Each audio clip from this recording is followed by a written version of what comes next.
Welcome to the morning worship service of First United Methodist Church of Starkville. Our weekly Sunday services are at 8:40 and 11 a.m., and our evening service is at 6 o'clock. Join us now as we come together to exalt Jesus Christ, our Lord.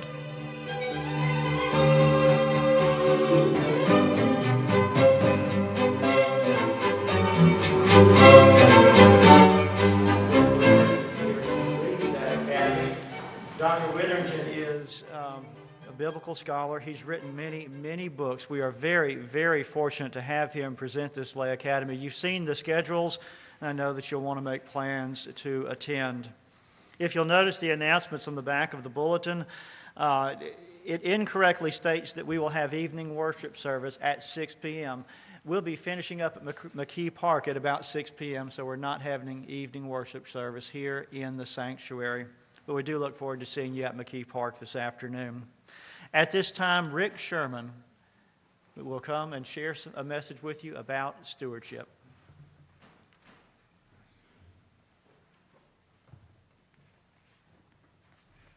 Good morning. If I had more light, I could read what I got. If you've been here either of the last two Sundays, you probably know by now that we've kicked off our stewardship campaign.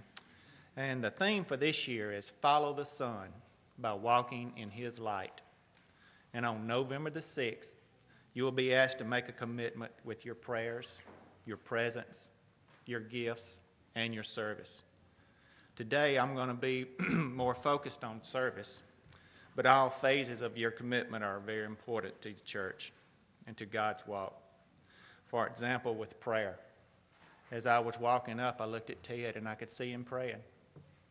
He was saying, "Oh, Lord, he hadn't been to practice in 2 months. Please don't let him sing."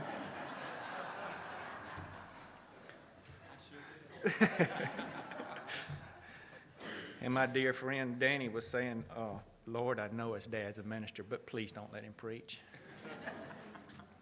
And Roger's just glad he doesn't have to preach today to have damage control when I get through. Today I want to look at 3 sections of Scripture that in my heart are the true driving force of stewardship. Our first scripture is from 1 John chapter 4, verse 8. And in that verse it says, God is love. Simple as that. God is love. And our second scripture that I want us to look at is in Matthew chapter 22, verse 36 through 39.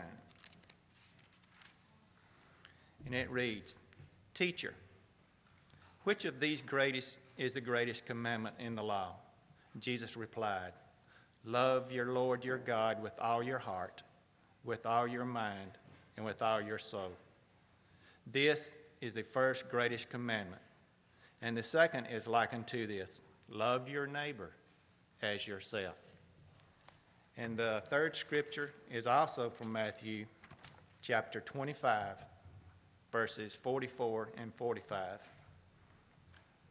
Then they shall answer the Lord, When did we see you hungry, or thirsty, or a stranger, or needing clothes, or sick, or in prison, and did not help you? He will reply, I tell you the truth. Whenever you did not do for one of the least of these, you did not do for me. After Hurricane Katrina, we all have seen just wonderful examples of God's love. People didn't sit back and wait for somebody to come ask them to come help. People jumped to show God's love. An example of this is 2 men in Columbus the morning after the hurricane comes through. They're sitting there thinking and talking. So what can we do to help? One of them says, well, I've got a tractor trailer. He said, why don't we set it up and see if we can't fill it up? So they called Channel 4 and say, can y'all get the word out? And we're going to try to fill this up. They said, sure. Y'all bring it up here and put it in our parking lot, and we'll see what we can do. 5 days later, they sent 18 tractor-trailer trucks down to the coast.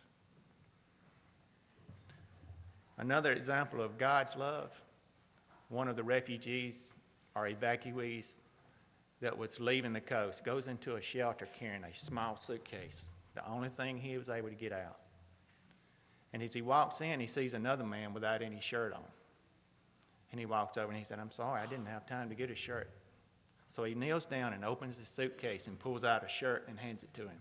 He said, "I've got one on my back. You take this one." That's unselfish love. God wants a personal relationship with you all the time, not just when it feels convenient.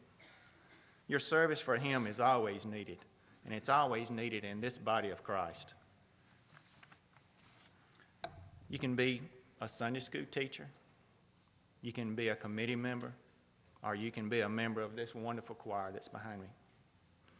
And all the helpful activities that are done by volunteers that you don't ever see, but make such a big difference for the active body of Christ that's in this church. And please don't ever put your human limitations on God's love and his abilities. A few months ago, I saw a childhood friend that I had not seen for years. And he was introducing me to his wife, and she said, I know who you are. And I took a step back, and she said, "Back in 1982, you were in a gospel quartet group and was given a concert at a church." She said, "And as we pulled up to the church in the pouring rain, you walked out with an umbrella and helped us walk into the church under that umbrella." Now, I remember the concert, and I remember the rain. But that sweet child remembers God's love under the shelter of an umbrella. So, just a small thing is carrying an umbrella for somebody. Such a big thing is carrying an umbrella for somebody. So don't judge the value of your service for God. Just serve and let God work through you. As my friend Gene Miracle loves to say, it's so cool to be a tool. Thank you.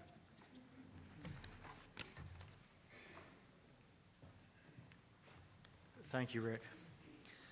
One last announcement. As you lift your prayers up to God this week, we invite you to remember two families. Please remember the family of Troy Daniels and the death of his mother. She was actually living here in Starkville. That funeral will probably be Wednesday in Nashville. Those plans are incomplete at this time. Please also remember Kay Milam in the death of her sister. She died yesterday in Houston, Texas. Now let us turn our hearts to God. Won't you stand and join me in the call to worship?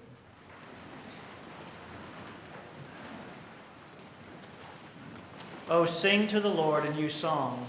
Sing to the Lord, all the earth. For great is the Lord and greatly to be praised. We honor our God above all things. Worship the Lord in holy splendor. Let our hearts be filled with awe. Let us rejoice and be glad in the coming of the Lord. For the judgments of God are right and true. Praise the Lord with songs of joy. Lift high the name of our God. Lord, we do indeed gather this morning to lift your name on high. You are an awesome God, a powerful God, a loving God. We empty ourselves this morning that you may fill us with your love, fill us with your strength, fill us with your hope, fill us with your vision, fill us with the essence of your Son, Jesus Christ, for it is in his name that we pray. Amen. Our hymn this morning is numbered 430. O Master, let me walk with thee. Let us sing together all stanzas. Hymn numbered 430. Strength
Please join me now in our affirmation of faith, number 881 in your hymnal. I believe in God, the Father Almighty, maker of heaven and earth, and in Jesus Christ, his only Son, our Lord, who was conceived by the Holy Spirit, born of the Virgin Mary, suffered under Pontius Pilate, was crucified, dead, and buried. The third day he rose from the dead. He ascended into heaven, and sitteth at the right hand of God the Father Almighty. From thence he shall come to judge the quick and the dead. I believe in the Holy Spirit, the holy Catholic Church, the communion of saints, the forgiveness of sins, the resurrection of the body, and the life everlasting. Amen. Glory be to the Father, and to the Son, and to the Holy Ghost, as it was in the beginning, is now, and ever shall be, world without end. Amen.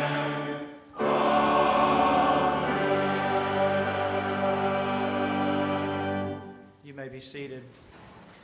We are so pleased this morning that Jeff and Leanne Markham come to present their daughter, Emma Claire, for baptism.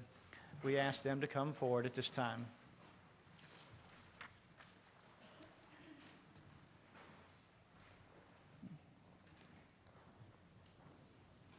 Brothers and sisters in Christ, through the sacrament of baptism, we are initiated into Christ's holy church. We are incorporated into God's mighty act of salvation and given new birth through water and the Spirit. All this is God's gift, offered to us without price. On behalf of the whole church, I ask you as parents, do you confess Jesus Christ as your Savior, put your whole trust in His grace, and promise to serve Him as your Lord? And will you nurture this child in Christ's holy church, that by your teaching and example she may be guided to accept God's grace for herself, to profess her faith openly, and to lead a Christian life? I do.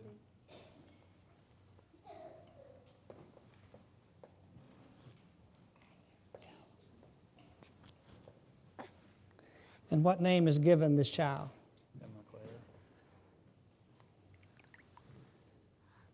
Emma Claire, we baptize you in the name of the Father, and of the Son, and of the Holy Spirit. Amen. Almighty and eternal God, we thank you for this child, a child of grace and glory. We pray that you will be with her in these coming days as she grows and learns more about you and more about the kingdom. And God, we just pray your blessings upon her family, her parents, her grandparents, all those who love her. And be with this church as we strive to teach her the things that she should know as a Christian. In the name of Jesus, amen.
We invite you now to take part in this baptism. Please stand and turn to page 44 and join me in Congregational Pledge number 2.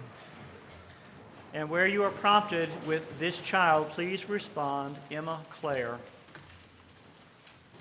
page 44. Members of the household of faith, I commend to your love and care Emma Claire Markham, whom we this day recognize as a member of the family of God. Will you endeavor so to live that Emma Claire may grow in the knowledge and love of God through our Savior Jesus Christ? With God's help, we will so order our lives after the example of Christ, that Emma Claire, surrounded by steadfast love, may be established in the faith and confirmed and strengthened in the way that leads to life eternal. Thank you. You may be seated.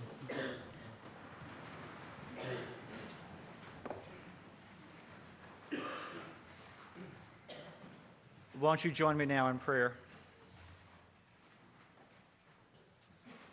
Holy God, you gather the church into one body.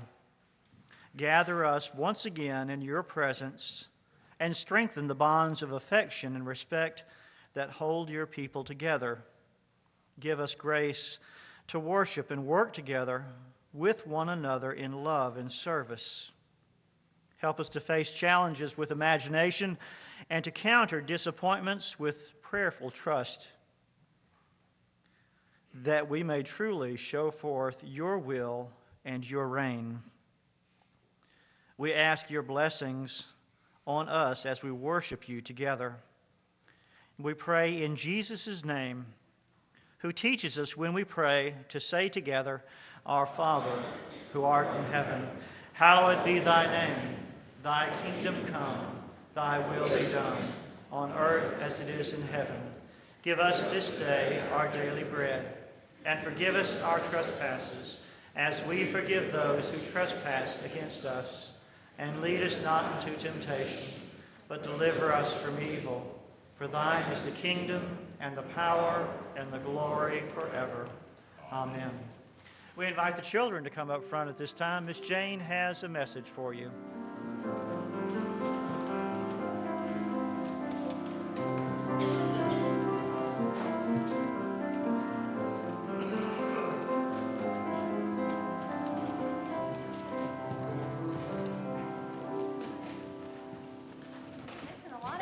Town today, aren't we? But I'm so glad you all are here. Welcome. Rachel. Have you seen all the sunglasses? You got a new friend, huh? Rachel's. Aren't we glad she's here? I'm in her class. Well, isn't it great to find a friend at church? Hey, Cole. I'm so glad you know each other. That helps to have a friend that you know here, doesn't it? Well, I wanted to talk to you. Have you noticed all the sunflowers everywhere? People, the choir and the preachers have sunflowers on, and I thought we'd talk about the sunflower is something our church is using right now as a symbol for something. And let me show you why. See this sunflower? Some sunflowers are big, like 6 or 7 feet tall. Some are short. Some are small. And then some are even bigger than this one. Sometimes a sunflower flower will be this big. But the most interesting thing about a sunflower is this. If a sunflower is standing in the field or in a garden, it faces the sun. It keeps its face toward the sun. Like, say, if the sun comes up in the east, the sunflower is going to be facing east. Then as the world turns, because we know the sun doesn't move. I started to say the sun moved, but I figured y'all would catch me on that. But as the world turns and the sun appears to go higher in the sky, the sunflower does this. As the sun goes overhead, and then by the end of the day, the sunflower is facing west. It keeps its face toward the sun. Now, the reason we're wearing sunflowers and the reason we're talking about that at church is because we can learn a really important lesson from a sunflower. Let me show you this. The sunflower keeps its face toward the sun. And those of you that have learned to read already know that this is the word sun, S-U-N. Now, as Christians, what the sunflower can remind us to do is to keep our face toward the Son, the S-O-N, who is God's Son, Jesus. Now, what that means, if we keep our face toward Jesus, that means that we watch Jesus. Now, Gracie, if I'm going to look at you, I can't look at you with my face turned like this, can I? So if I keep my face turned toward Gracie, I can look at Gracie. So if we keep our face turned toward Jesus, that means we look to Jesus so that we know how he wants us to live. and how He wants us to serve God. And that can be a reminder to you when you see a sunflower. Remember that the sunflower keeps its face toward the sun that's in the sky. And that can remind us as Christians to keep our face toward God's Son, toward Jesus, and to look to Jesus so we know how He wants us to live. Will you bow your heads and pray with me? Dear God, thank you so much for beautiful sunflowers, for all the beautiful things you've made in this world that we can enjoy. Also, God, for the lesson that we can learn from the sunflower as it keeps its face toward the sun in the sky. God, please help us always look to your Son, Jesus, the S-O-N, so that we know the way you want us to live. It's in Jesus' name that we pray. Amen. All right, now I've got Our sunflower. hymn this morning is numbered 419, I Am Thine, O Lord. We will sing together only one stanza, the first stanza, and let us stand, please, as we sing.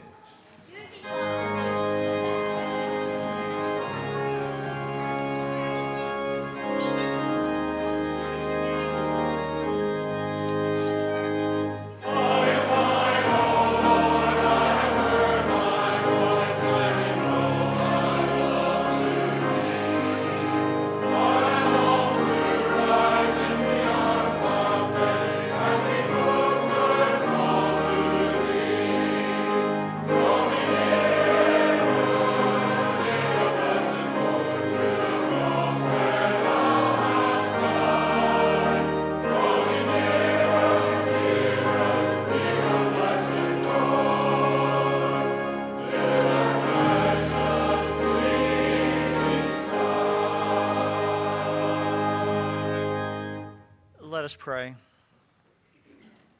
Almighty God, our Father, we belong to you. All that we have comes from you. Our family and friends, our health, our possessions and energy, our leisure and abilities. Help us to share in the blessings of giving as well as the happiness of receiving. We ask this in the name of Jesus. Amen.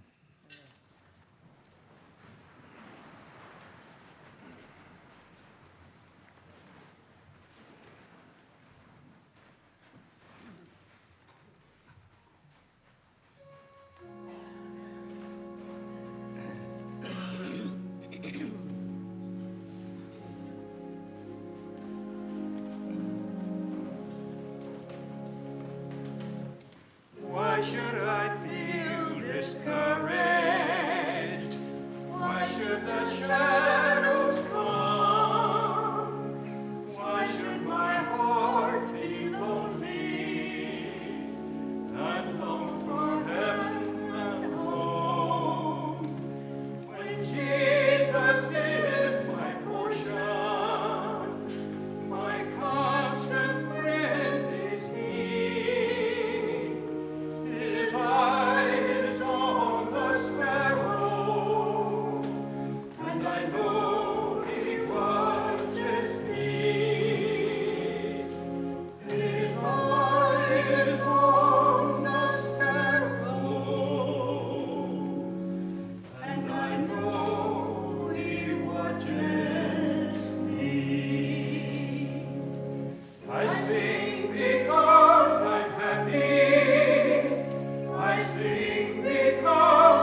I invite you to turn in your Bibles to the Gospel of Matthew, chapter 22, starting with verse 15.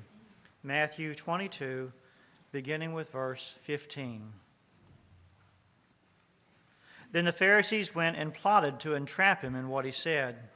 So they sent their disciples to him along with the Herodians, saying, "Teacher, we know that you are sincere and teach the way of God in accordance with truth, and show deference to no one, for you do not regard people with partiality. Tell us then, what do you think? Is it lawful to pay taxes to the emperor or not?" But Jesus, aware of their malice, said, "Why are you putting me to the test, you hypocrites? Show me the coin used for the tax." And they brought him a denarius. Then he said to them, "Whose head is this, and whose title?" They answered, "The emperor's." Then he said to them, "Give therefore to the emperor the things that are the emperor's, and to God the things that are God's." When they heard this, they were amazed, and they left him and went away. This is the word of God for the people of God. Thanks be to God.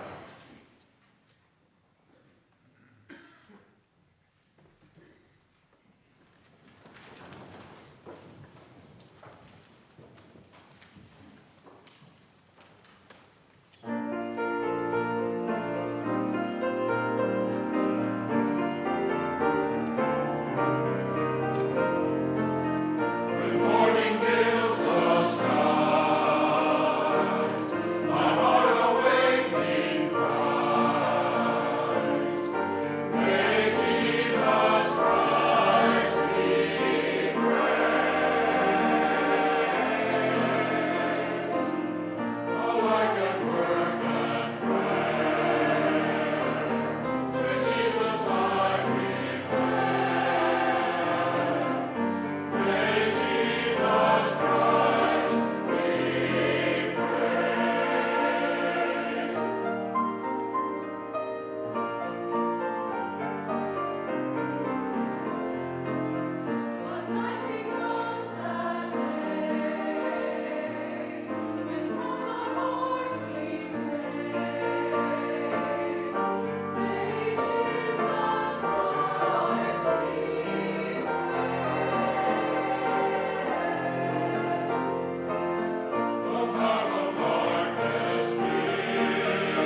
Thank you, choir, and thank you, Martha Ruth and John Robert. Always good music here, and we appreciate it so much. Some years ago, when Marilyn and I moved to Atlanta so that I could attend seminary, I was met with a great big challenge. We had no money. Seminary was expensive, and our conference ministerial education fund that I had planned to lean on very heavily was basically bankrupt. And I needed a job right away, but jobs were hard to find. And then one day I saw an ad that was placed by a company called Southern Century, a security company that guarded 2 banks in downtown Atlanta. Now, let me be honest, being a security guard was the last thing that I expected to do when I went to seminary in Atlanta. I simply planned to go to Emory University, Candler School of Theology, put in my time, learn a few things, and come back and be a minister in Mississippi. That was my goal, but it would pay the bills. And Jacques, a man from Belgium who owned that small security company, agreed to hire me. So I went to work, and for the next couple of years, I worked as a security guard in downtown Atlanta at night and went to school during the daytime. Jacques was impressed because I was the first employee that he had ever hired that had a college education, he said, and so he soon made me manager of that little company, and things went well for a couple of years until the week that all the payroll checks began to bounce. And the employees started calling me during the time when security guards usually work, and that's in the middle of the night. And so, in the middle of the night, I picked up my telephone and I called Jacques and I told him that I quit. Well, then a few weeks later, my doorbell rung and I opened the door to find an investigator from the Internal Revenue Service. And when he pulled back his coat so that he could take out his badge for identification purposes, I couldn't help but see his shoulder holster and his gun, and that got my attention. But he assured me that he was not investigating me, and I felt a little better about that. He was investigating my former employer. It seems that Jacques had just forgotten to pay taxes for the last couple of years on his business on Southern Century. And during the interview, the investigator asked me pointed questions that I was certain that I was the only one that knew the answers to his questions. And as we talked, he wrote down all that I said. And finally, at the end of that interview, he asked me to sign his piece of paper to signify that all that I said was true. But I refused to sign because I knew that I had shared with him things that I was the only one that had the answer to. And I also knew Jacques' temperament. He wouldn't hesitate to harm me or my family. But the investigator painted a very real, a very clear picture for me.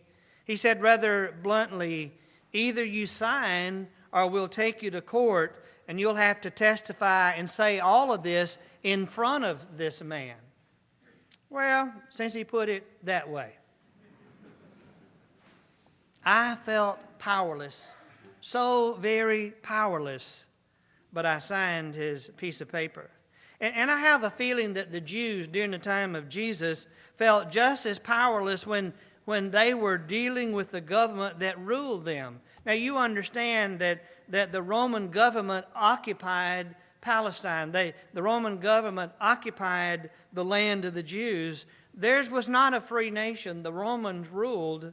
And on top of that, on top of all of that, humiliation, on top of all of that, the Jews had to pay taxes to the government that ruled them. They were powerless. They felt powerless. And it was this kind of situation that brought about our scripture for today. The Pharisees sent some of their disciples. Of course, they were the religious leaders. They sent some of their disciples along with the Herodians, and those were the political leaders. Those were people who supported Herod the Great. And so they sent those two groups, the the disciples of the Pharisees and the Herodians to ask Jesus a question. And it was a trick question. It was a trick question. The religious leaders were always trying to trick Jesus because Jesus had become so popular, most especially with the common people, the everyday people. Now here was the question. Is it lawful for a good Jew to pay taxes to the emperor or not? Should a Jew pay taxes to the emperor? Now this is a well thought out question. It was a religious question, the type of questions that the Pharisees asked and answered every day in the synagogues, in the temple as well. Does the law or Torah say that it's okay to pay taxes to the Roman government? Now, if Jesus says, yes, it's okay, Torah says it's okay, then Jesus is in trouble with the Jews because he just upset the Jews. And if he says, no, Torah says that that is wrong, then he just upset the Roman government. There was no way, it seemed, for Jesus to win if he answered this question at all. It seems that trap was set. But Jesus asked for the coin that was used to pay the tax. And they handed him a denarius, a Roman coin. And then Jesus asked, whose image is on this coin? And they answered, the emperor. And Jesus responded, give therefore to the emperor the things that are the emperor's, and to God the things that are God's. And those who were asking the question, they were all amazed, the scriptures say. And they went away until what I would think would be a more opportune time. Give to the emperor the things that are the emperor's, and to God the things that are God's. Jesus was saying some things belong to the emperor or to the government. Some things belong to the emperor. Now, most of us have little difficulty in rendering unto Caesar, as the King James Version puts it. We have little difficulty with that because the truth is we have little choice.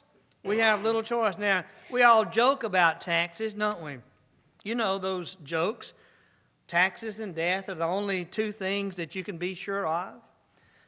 Or maybe the brand new 1040 EZ form that only has two questions. The first question, how much did you make last year? The second question, when are you going to send it in? And sometimes we just scream about our taxes. But now let's face it, you and I, we have the God-given privilege to live in the greatest nation in the world. And we have the best quality of life. Most of us have access to quality education and good housing and medicine and transportation and things like that. And no, our taxation system, it's not always fair for every one of us. We know that. But it is our taxes that keep our nation afloat. And it is our taxes that help us to defend our democratic way of life. I don't know about you, but I've traveled in enough foreign countries to understand that, or come to realize that I think that our way is the best way. It's certainly not the perfect way, but it's the best way. And I don't want to trade that for anything. I don't want to trade that for anything. So, with just a little mumbling and grumbling, I will continue to pay my taxes when they come due. Some things do belong to the government, and Jesus understood that, but also Jesus was saying some things belong to God. Some things belong to God. Actually, as Christians, we believe that everything belongs to God. Everything we believe belongs to God. We just forget to live like it sometimes, don't we? We just forget to live like it. What should we return to God? What do we owe God? Well, the Old Testament, I think, makes that rather clear. The book of Leviticus, chapter 27, says, all tithes from the land, whether the seed from the ground or the fruit from the tree, are the Lord's. They are holy to the Lord. Well, then the question is, what is a tithe? What is a tithe? Well, the word tithe itself means 10% or 1/10 in English.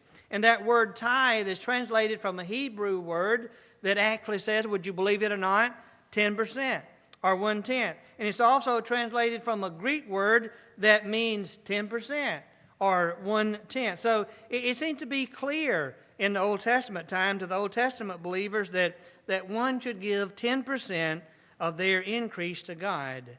That's the way it was back then in the Old Testament, before Jesus came into our world, before the New Testament. And certainly we can choose to live by that Old Testament standard and give God 10% of our income. Some things belong to the government. Some things belong to God. But with the coming of Jesus, let's just be honest, let's be realistic, we come to understand that some things are left up to our own discretion. Some things are left up to our discretion. What about us? What about those of us who live in the year 2005? What about those of us who are Christians? What about those of us who are New Testament believers? What do we owe God? What should we give to God year after year after year? Don't you wish that Jesus had said something somewhere along the way, Sermon on the Mount or something like that? Don't you wish that Jesus had said something like this? Every year at the end of December, just after you have celebrated my birth with that extravagant giving of gifts, you shall give to God 10% of your income, or terrible things will happen to you this next year. Don't you wish he had said that? And don't you wish Matthew would have written it down in his gospel so that it would be printed in our Bibles in red ink, because those were the words of Jesus? Because that would settle it. We wouldn't have to worry about it year after year. How much do I give? How much do I keep? We wouldn't have to worry about that. It would be settled once and for all. We would know exactly what we should give to God. But Jesus didn't say that. Jesus didn't say that or anything near to it. Instead, God gives us a choice. God gives us a choice. God gives us everything we have in this whole wide world, and then lets us decide what to do with it. I think that's why Jesus said, give to the emperor what is the emperor's, and give to God what is God, period. Nothing more, nothing less, period. But what is God's? What is God? What do we owe God? What should we give to God? In our country, the government, by the way, which is us, it's us, we tell ourselves what we must give each year to the government. But Jesus doesn't specifically tell us what we should return to God, at least not in one sentence, not like we would want him to have done. You see, ours is not a black and white world. It's not a clearly defined either-or world. When I look at these verses of Scripture, I understand that they're like peeling the layers of an onion, one layer at a time. These Scriptures have a deeper meaning for us, a meaning that we won't see at first glance, a meaning that I think we have to dig for. At the heart of these verses of Scripture today, my friends, is what it means to be created in the image of God. What it means to be created in the very image of God. Have you ever thought about that? What happens to us when we finally come to that realization that we are created in the image of God? Genesis chapter 1, the very first book of the Bible, tells us just that we're created in the image of God. It says in chapter 1, verse 27, so God created humankind in his image. In the image of God, he created them. Now that means to me that we're to have the heart and the Spirit of God, that we are to be loving as God. We should be caring as God is. And how amazing. Think about that. How amazing. You and I have the image, the very likeness of God. And it's imprinted in our spirits. It's imprinted in who we are and who we shall become. We belong to God, but God has given us a choice on how we do the rendering. And sometimes we make some ridiculous choices, don't we? But no matter, we have to remember that no matter how badly we manage to mess things up, we're still made in the image of God. We're made in the image of God. Remember those guys that asked Jesus that question that day? The religious people and the political people, both of them, both groups, asking Jesus that question. And Jesus said, well, show me the coin that's used to pay the taxes. And they handed him a Roman coin. And he asked whose image and what title is on this coin. And they said, well, the emperor, of course. It certainly wasn't a Jewish coin, was it? Because a Jewish coin has no images of a person. Only important symbols to the Jewish faith, like maybe a cornucopia or pomegranates or something like that. Jewish coins, you see, they were used in the temple, and it was forbidden for an image of a person to be used in the temple. That's the reason for the money changers in the courts of the temple.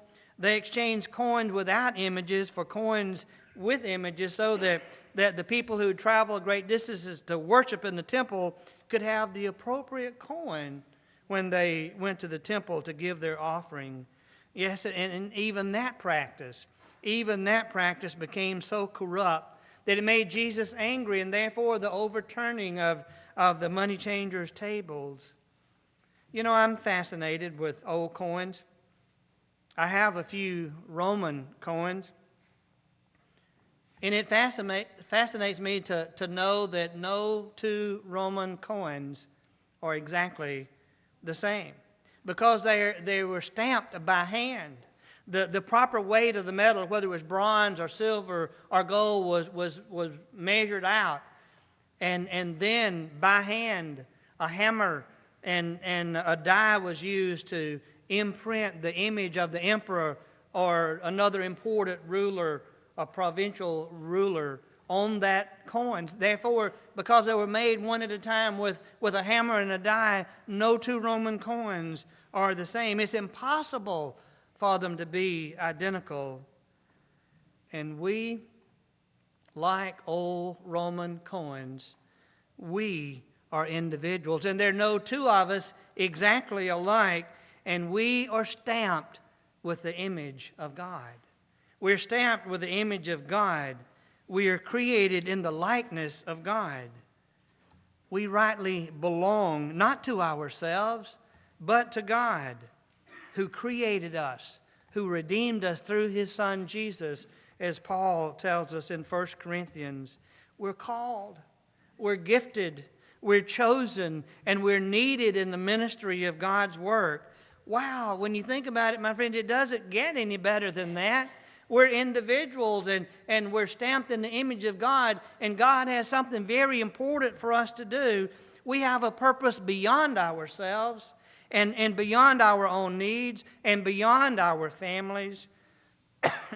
We have been gifted with lives. We have been gifted with resources that are to be spent in the service of our God. Jesus said, give to the emperor what is the emperor's, and to God what is God's. So what do we owe God? What do we owe God? Do we owe God our taxes, or do we owe God our tithes? My friends, we owe God our all. We owe God all that we are, all that we can ever hope to be. We owe God our prayers and our presence and our gifts and our service. And I am truly convinced this morning that when we all realize this, and when we all practice this together, the ministry of this church will always do what God would have it to do. And when we live in the image of God, my friends, we will never, ever, ever feel powerless again. Never again. Never feel powerless again. Our closing hymn is number 463, Lord, Speak to Me. And as we sing this hymn together, we we pray that we'll truly hear God speaking to us, helping us to remember that we are stamped in the image of God, that we are His people, that we have a great calling. We have a ministry to share together. Also, if you're here today and you've never accepted Christ as your Lord and Savior, we challenge you to do that. If you're here today and you'd like to be a part of our fellowship, a part of our ministry, we encourage you to do that as well. Would you not do as God leads you as we sing together?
And now, my friends, let us go forth from this place of worship, remembering that we are stamped in the image of God. And let us live our lives in the image of God, for it's in Christ our Lord we pray.